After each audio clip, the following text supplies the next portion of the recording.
Hey, everybody, and welcome to today's session of the Education Unleashed Parent Support Program. My name's Amy Bell, and I work here at East. I am the program coordinator for Education Unleashed. So, if you're not familiar with East, but you've chosen to tune in, we just want to say thank you. East is an educational nonprofit, and we're headquartered here in Little Rock, Arkansas. Our primary focus is putting industry grade technology into the hands of students in grades 2 through 12. We actually teach them to use that technology using training sessions led by industry professionals, and we empower those kids to go out into their communities and solve problems with their technology. We have over 270 East programs in Arkansas, Oklahoma, Louisiana, and Pennsylvania, where we provide learners with the opportunity to have relevant, individualized, and life-changing educational experiences.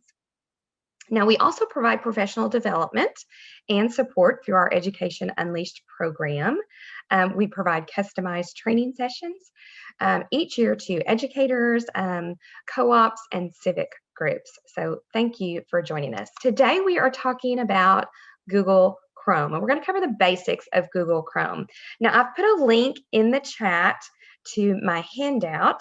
The link is on the slide here, you can see too. Just remember that it is case sensitive, so that capital G and that capital H, make sure you get that correct when you put that in your URL. But that gives you a link to a handout with links to all sorts of information that we're going to cover today and instructions on how to do the things that we're going to cover today, so you can have that to use later on as well. So let's talk about Google Chrome. And of course, I'm on the wrong slide. Google Chrome Basics is what we're covering today. So Google Chrome is a web browser, right? Much like Internet Explorer, Edge, Firefox, but with more than 60% of the web browser market share, it is the world's most popular web browser option. So many of you probably already use it, right, as a search engine. Google it. You've heard it a lot. It's pretty much synonymous with look it up. But other than functioning as a great search engine, Google offers multiple applications for email, word processing, spreadsheets, presentation decks, calendars, cloud storage, and much, much more. And that group of applications is called G Suite. Now, the Google Chrome browser is just one of the applications in that G Suite. It's available on both your computer and your mobile devices. It is free to download, free to use. Google Chrome is well known for its protection against malware, which is super important in this virtual world. And it's most awesome, I think, because it allows you to customize and control your user experience.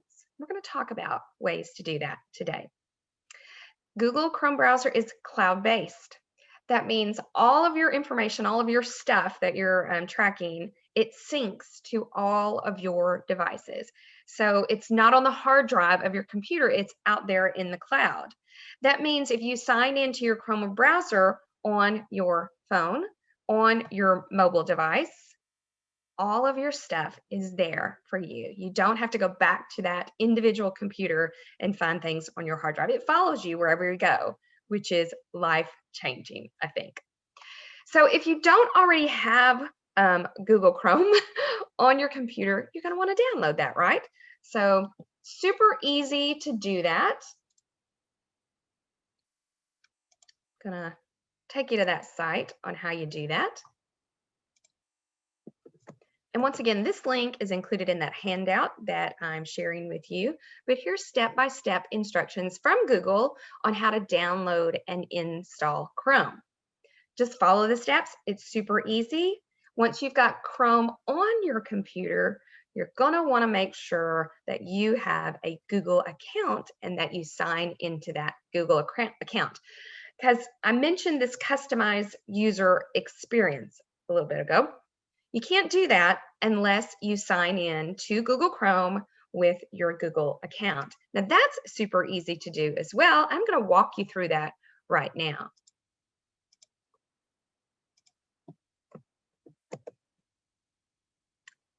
I've included the link for this one too in the handout that I've shared with you. And it's going to take you to this screen that says, hey, create your own Google account. It's so super easy, but we're going to walk through it. I'm going to make up an account here. So I'm going to call this one Jane Doe. And then it's going to ask me, what is the email address that I want to use? They're gonna assign me an email address, Gmail. But let's see if I can figure out one that someone doesn't already have. Let's say I want to use jane.doe. Nope, someone's already got jane.doe@gmail.com. So let me try something else. How about jane.doe75? Oops. Still taken, but they're telling me, look, they're telling me some options. So maybe I want to use one of those that they have suggested for me. I'm going to use the djane4033. So that's my new Gmail address. Also going to ask you to put in a password. I'm going to make one up and put it in there.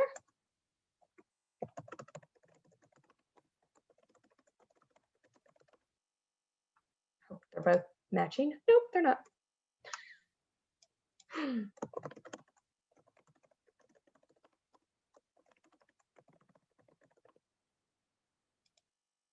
All right, I got it that time. So it's created me a Google account. Now they just want to know, like, if you want to put a phone number in for recovery.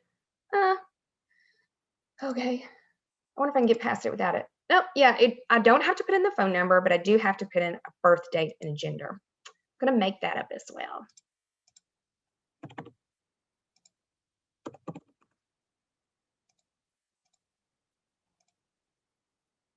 All right, now Google's awesome. They want to save my password for me. You betcha. And then, of course, it's going to give me their privacy information. I agree to that.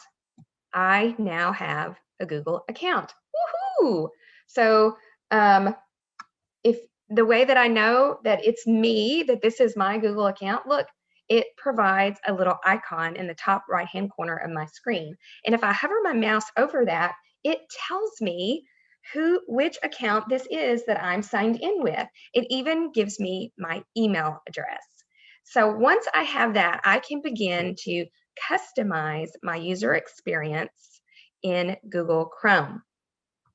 Now, if you don't know if you're signed in or not, make sure you look there at the top right-hand corner of your screen for that icon to see if you are signed in. If you're not, you're going to want to sign in. Signing in to Chrome brings to you all of your history, your bookmarks, all the settings to whatever device that you're signing in with. So anything that you do on one device, it will update automatically and instantly on the other device that you're signed in with. It's amazing.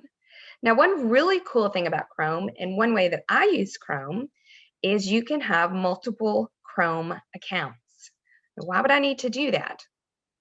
For different purposes. So for instance, I have an account for my personal use that I use in a certain way. I look at different things. I go to different websites, right? My history will be different. And then I have my work account where I'm looking at other things, right? Separate from my personal account. So I want to keep those two separate in two separate Google accounts. And Google makes it so easy to be signed into both of them at the same time and to seamlessly go back and forth between them. So I'm going to show you how to do that. So I've got this account, Jane Doe, and oops, I'm going to pull up another in the top right-hand corner of my screen. Sorry, I got a little sidetracked there. You're going to see, once again, your picture or your icon so that you know that you're signed in. And this one's at the very top of the screen. And so if I hover over that one, once again, it says, hey, Amy, this is you, you're signed in. And if I click on that little circle, it gives me some options. If I scroll down to the bottom of the screen, you see it says other people. These are all the other Google accounts that I'm connected to, that I can easily go back and forth between. So you see Amelia Bedelia, Amy, Clifton, East, Khaki, Trey, Guest, right? So I want to add in, I want to be connected to that new Google account that I just created. That's Jane Doe. So I'm going to go down to this plus button where it says add, and I'm going to click on that. And this is my Jane Doe account. So I'm going to give it a nickname. I'm going to choose an icon to represent the Jane Doe, and I'm going to click add. Now it's asking me, do I want to sign in to that account via Chrome? You betcha I do. I'm already a Chrome user. I'm just going to sign in with my account. So that was djane4033@gmail.com. That's my email that I just created. And then I just need to put in that password that I added to that account.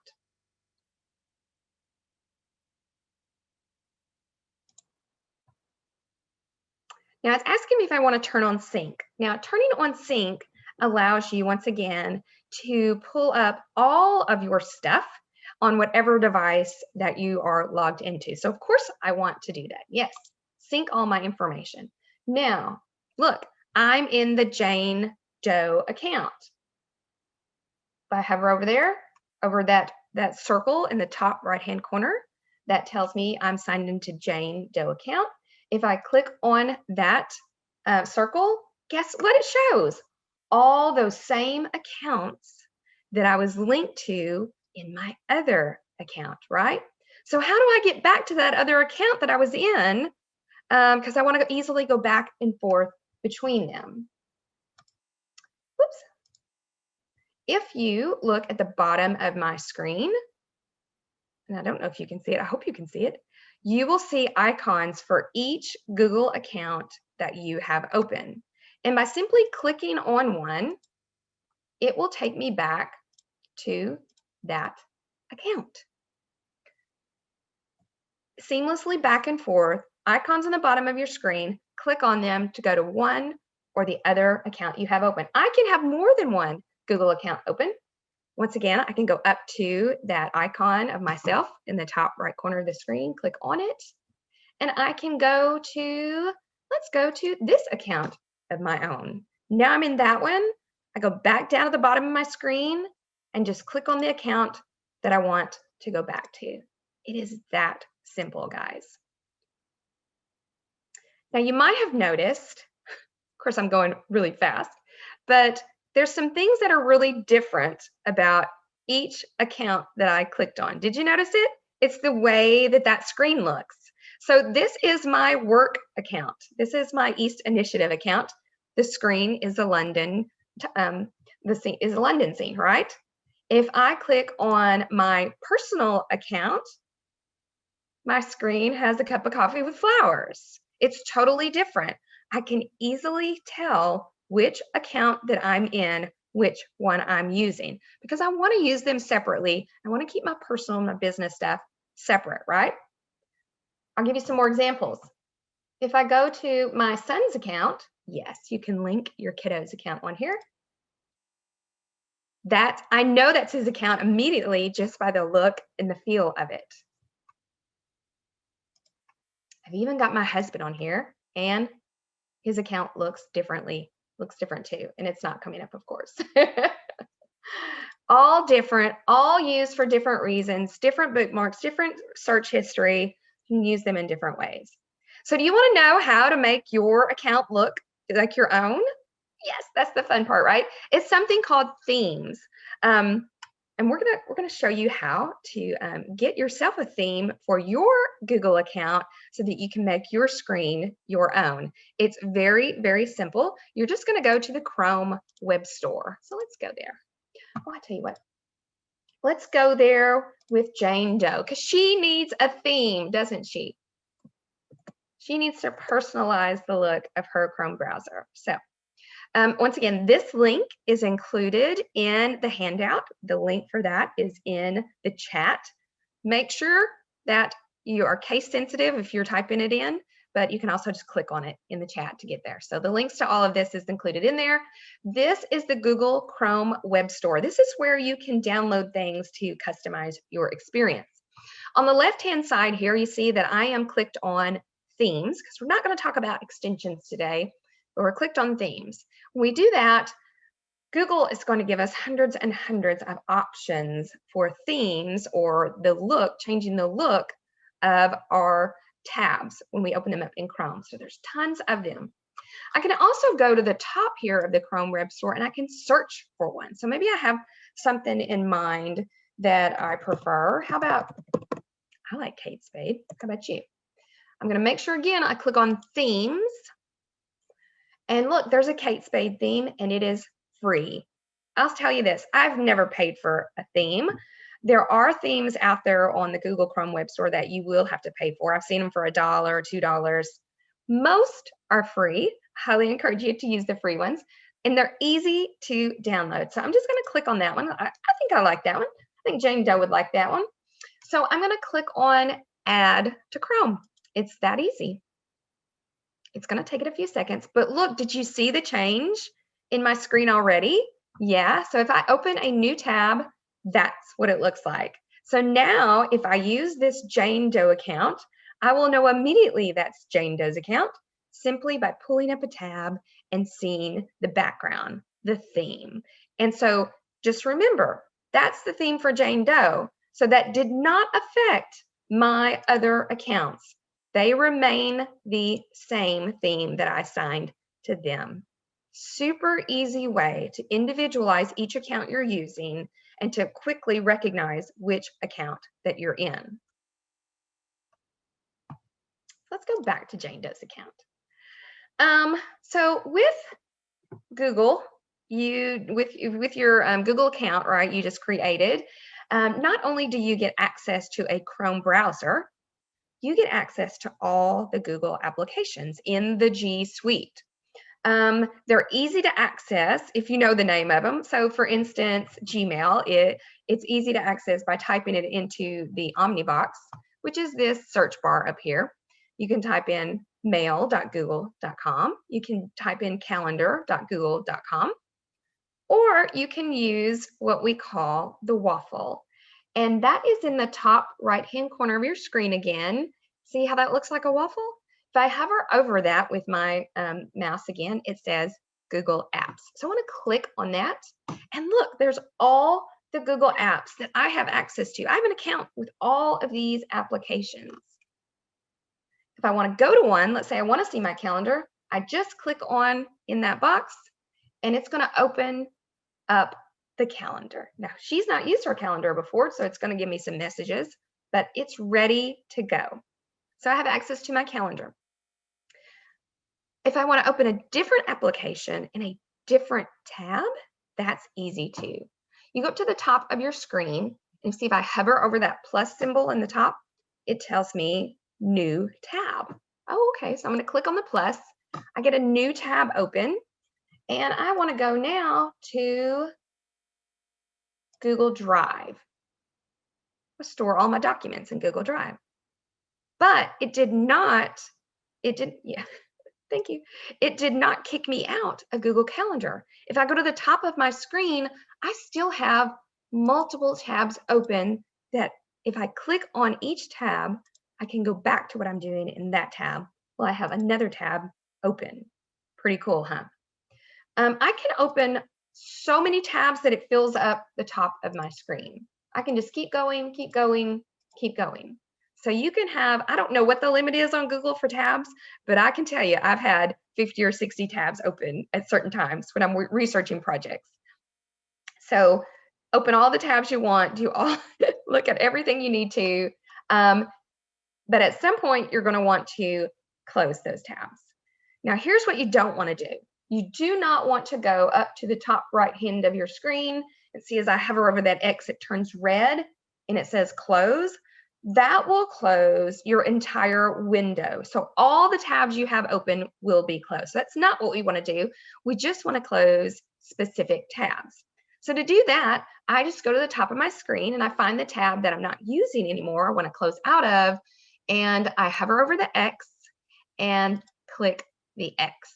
It's that simple. So all of my other tabs stay open and usable, but that one I wasn't using, now I've X'd out of it. Now, let's say that I think I'm done with the Chrome Web Store and I click out of it, X out of it, and then I remember I needed to look at something else in the Chrome Web Store. Darn it, I forgot. I go back up to my top of my screen. I hover over that plus symbol again, and this time I'm going to right click. And as I right click, it gives me a whole nother menu. I want to reopen my closed tab. And guess what? I'm back. That tab, I've saved myself. I didn't have to go out there and redo it and find it again. It just brings it back open. And you can do reopen close tab multiple times. You can do this over and over. So I could close out of 10 tabs and continue to click reopen close tab, and they would all come back. It's an amazing lifesaver, huge lifesaver sometimes. So I've got all these tabs open.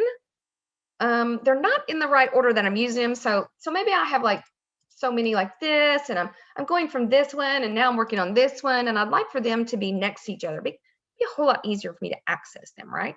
How do I do that?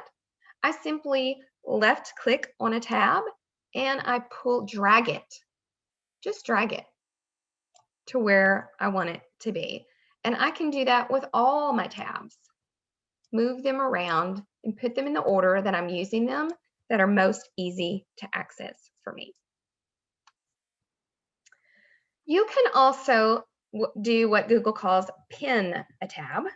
So let's say that I know I'm going to use my calendar all day long, and I don't want to accidentally X out of it. I want to be able to access it easily so I know where it is. If I just hover over again that tab and I right click, and it gives me a whole nother menu of options.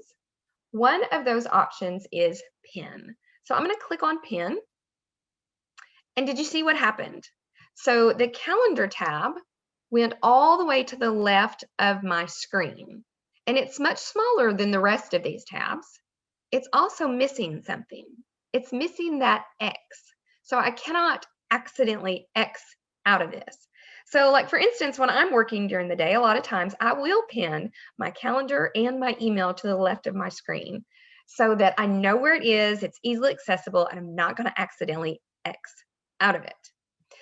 But I'm done with it for the day. I do want to X out of it. How do I unpin that?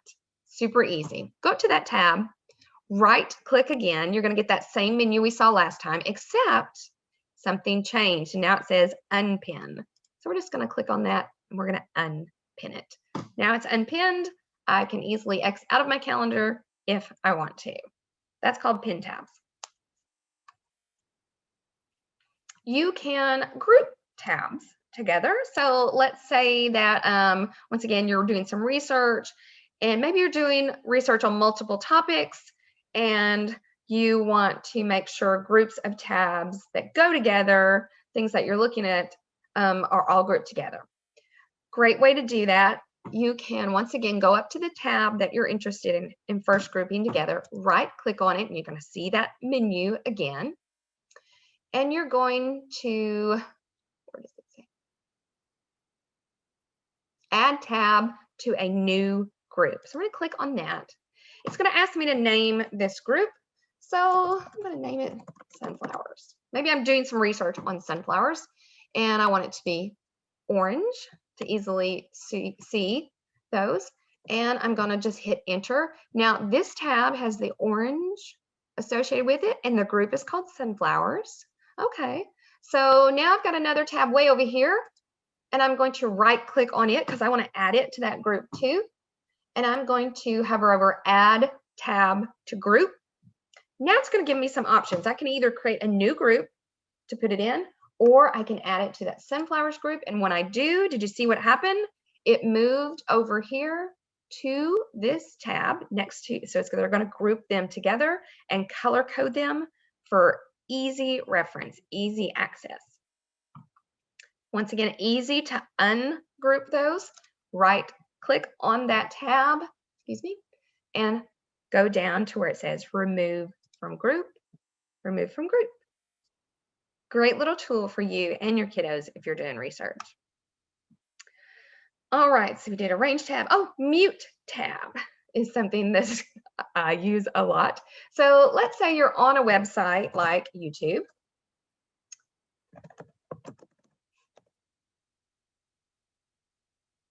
Maybe use Pandora, anything where music's playing, social media, things are happening. So let's go to these puppies.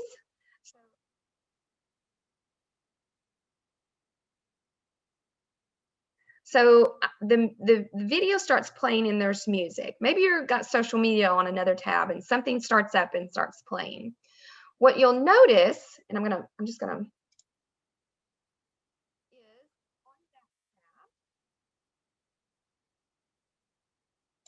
on that tab, you're going to notice a little volume icon. See that? So you know that that is the tab that has audio going. So I'm just going to right click on that tab and I'm going to go down to this mute site. Now when I mute that, I no longer hear the video in the background. So that's a great way to just very quickly get rid of that. If you scan the tabs at the top of your screen and you see that audio icon, that's the one that's playing the music or has the sound with it. Now I can easily unmute it too. Just right click it, unmute site, and the music's back. All right, we'll click out of the cute puppies there. Alrighty, so we muted our tab, we reopened, we've pinned tabs, lots of things you can do with tabs. Now I want to talk to you about bookmarks. So bookmarks are a way to quickly go to your favorite websites. Once again, if you're signed into Chrome, this follows you wherever you go, no matter which device you're on. And bookmarks are so simple to do and so fantastic. Now, I'm going to show you again my work account. This is what's called the bookmark bar. It's hard for me to say bookmark bar, but it is. And so on this bar are all the websites that I access a lot for work. So I've got like Net Promoter Score, a whole folder of Google sites that I visit, CSL Credit, Arkansas Co-ops, Project Management Toolkit, so all work-related bookmarks. Now, if I go to my personal account, you'll see my bookmark bar is filled with completely different things. Now I've got Pinterest, Yahoo, Facebook, Young Living, AAA, Amazon, see, all completely different. So this is a great way, again, to customize your Chrome browser for what it is you are using it for. So I'm going to show you how to do that with Jane's account. So let's say she really is a sunflower nut. And so we're gonna look out for some articles on sunflowers. And let's say this is one that she came across that she thinks I'm gonna be using this a lot. So I want to make it easy to get to. I want it in that bookmark bar at the top of my screen. How does she do that? This is called the Omnibox. This where you do your search for Google. And at the far right of your Omnibox, you're going to see a star. If you hover over that with your mouse, it says bookmark this tab. So we're going to click on that on that star, and it gives us some options. Now we can nickname this site. We don't have to go with the name that the website provides for us. It's also going to ask us where we want to put this bookmark. So you can put it right there in the bookmark bar, like we saw in my other two Chrome browsers. Or I can create a whole folder of sunflowers. So let's say I want to, new folder, sorry. Go down here to new folder. Yep, I want it in the bookmarks line. New folder. And I'm going to create a folder of websites called sunflowers. I'm going to save that. So now I have bookmarked this website. If I open a new tab, Look, in the top now, I've got something in my bookmark bar. It's a folder of sunflower websites. If I click on that, the only one in there right now is the one that we found. And if I click on it, it takes me to that website. So cool, huh? Now, let's say I have used all the information in that website. I don't really need it anymore, so I don't want it taking up prime real estate on my bookmark bar. I want to get rid of it. I go back up to that star in the Omnibox, and you see now it says edit bookmark for this tab. So I'm going to click on the star again, and now I want to remove it. And when I do that, it's no longer in my bookmark bar. Everything, all that is gone. But I want to show you how to not take up so much real estate in your bookmark bar. So I'm going to re-bookmark that. And now where the name is, I'm going to click delete. So I don't even want to put a name for this bookmark. I just want it to be up there. I want to put it on the bookmark bar this time, and I'll click done. So let me show you what that does. Now that article is bookmarked by its icon. So no name, no long name taking up real estate on my bookmark bar. It's just the symbol. Now, if I hover over that symbol, once again, it tells me where it's going to take me. And if I click on it, I go there. I've done this like with my personal account. You can see I did that with Pinterest, Yahoo, Amazon, symbols that are easily recognizable. So I don't need the whole name of that thing taking up all the real estate on my bookmark bar. So just delete the name and have that symbol up there. It makes it just a whole lot cleaner. Now, for my personal account, I have a lot of bookmarks, websites that I access on a frequent basis. So what happens is now Google says to the right, you've got other bookmarks. And if I click on that, then it gives me other bookmarks that I've created. These are actually folders of websites that I've created. But they're just sort of hidden over there to the right. All right, so that is bookmarks. Moving on, I want to talk to you about something called Incognito Mode, which you can do in your Chrome browser.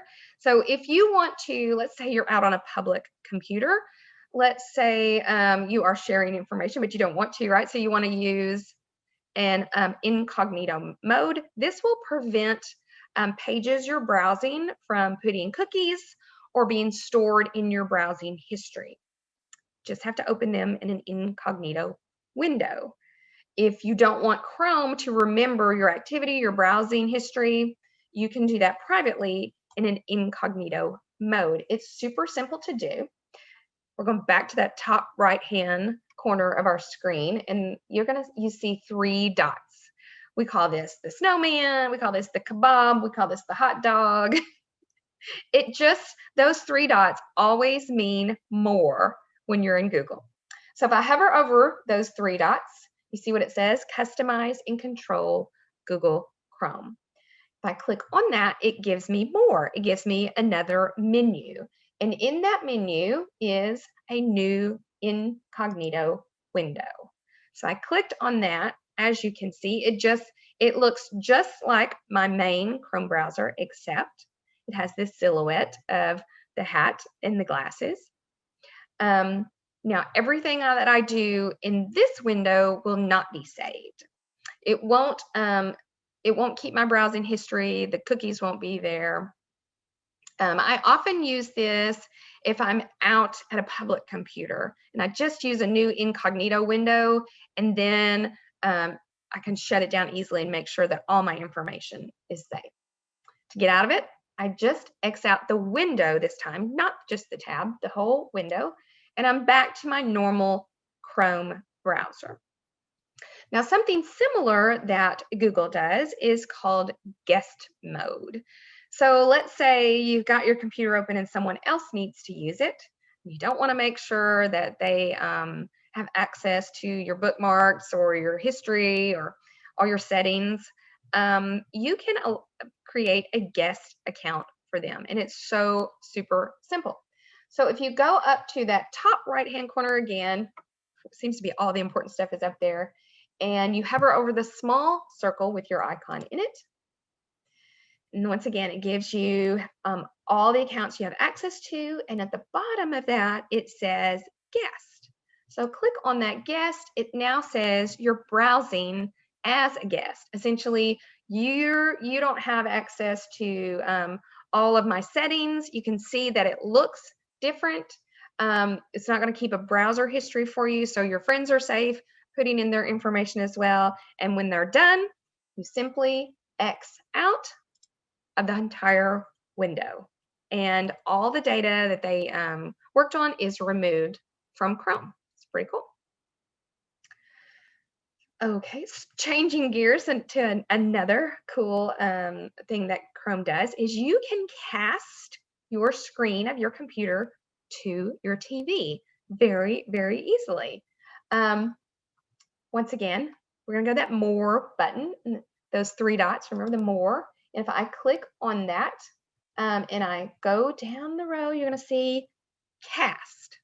And if I click on that, it's gonna give me some options. How do I wanna cast my screen? How do I want my screen to show up on my TV? So you obviously have some devices. You have to have some devices available to do that, but just go through the motions and you can cast your screen up on your TV. Maybe you wanted to watch YouTube on your TV that way. You can also do that by simply anywhere on your screen, you can right click. And that's going to give you a whole nother menu. And one of the options there is cast. And you're going to go through that same process to cast your screen. Let's go back to Jane. Let's say that we are on a website and we're reading and we're very interested in something they said in the article. So like, okay, Van Gogh. Maybe I want to learn more about Van Gogh. Google makes it so easy. I highlight the words that I'm interested in knowing more about. I right click because once again, that's going to give me another menu, more options. And look what one of the options is, to search Google for Van Gogh. So if I click on that, I'm going to left click that time, it opens a brand new tab. Now the tab I was in is still here. You can see the highlights is still there, but it opened a brand new tab and it did a search for me about Van Gogh. Isn't that cool? You can do that another way too.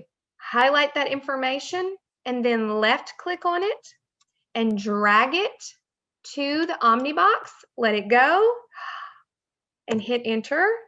And once again, it does a search for you on that. So you don't have to type it in. You don't have to write it down, go back and type it in. No, it's so super easy to find out more if you're doing work in Chrome.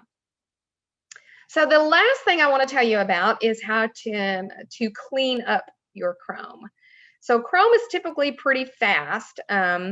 If something is gumming it up though, the browser has some built-in tools to help you fix that issue. So for this one, you'll go to the three dots. It's telling me I have an error because it wants to add some extensions. But I'm going to go to those three dots and scroll down to Settings and click on that. And there's a lot of information in settings. We're not going to go through most of that. The one thing I want to show you is on this left-hand column where it says Advanced. So if you click on that, more options again, and this at the very bottom, it says Reset and Clean Up. And so if I click on that, it gives me a couple of options. Cleanup Computer, you'll use this. Chrome has this internal antivirus. And if you click on that, it will use that to find and remove any harmful software that could interfere with your browser. If that doesn't work, if all else fails, you can click the reset settings to their original defaults. Now this resets your startup page, your new tab page, your search engine, your pin tabs. It disables any extensions you have. It clears out all the cookies. So it's a major deal. So it needs to be last resort. It does not get rid of your bookmarks, believe it or not, your history or your saved passwords, but it does delete all those other things. So if you just can't get Chrome to work, go to Settings, Advanced, try the cleanup, all else fails, do the restore. Okay, so that is Chrome basics. I know it's a lot of information, but just a reminder, there are links to all of this in the handout that I've provided for you, and that link is in the chat. Thank you so much for tuning in. I'll be back on Thursday to talk about Google file sharing and organization. And so I hope to see you then. Thanks, everyone, and have a great day.